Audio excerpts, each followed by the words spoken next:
நம்ம சேனலை சப்ஸ்கிரைப் பண்ணும் அனைத்து நல்ல உள்ளங்களுக்கு வணக்கம். எப்பவும் போல் மார்னிங் ரொட்டீன் ஆரம்பித்தாச்சு.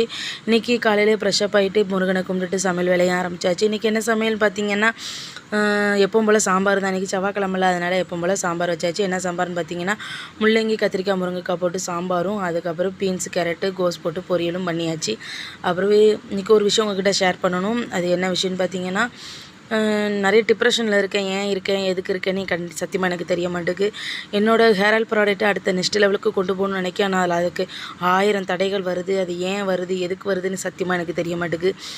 நான் அந்த தடைகளை மாற்றி, தடை அது உடை சரித்திரம் படை அப்படிங்கிற மாதிரி கண்டிப்பாக நம்ம அந்த தடைகளை உடைக்கணும். ஆனால் அது எப்படி உடைக்கணுங்கிறதாங்க எனக்கு தெரியல. ஏதோ மிஸ்டேக் பண்ணுறேன், அது என்ன மிஸ்டேக் பண்ணுறேன்னு சத்தியமாக எனக்கு தெரிய மாட்டேங்குது.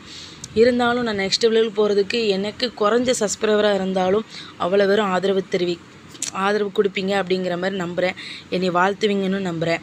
அப்புறம் நான் இந்த டிப்ரெஷன் நான் உங்ககிட்ட ஷேர் பண்ணதுக்கப்புறம் கண்டிப்பாக நான் டிப்ரெஷன்லேருந்து வெளியே வந்துடுவேன்னு நினைக்கிறேன்.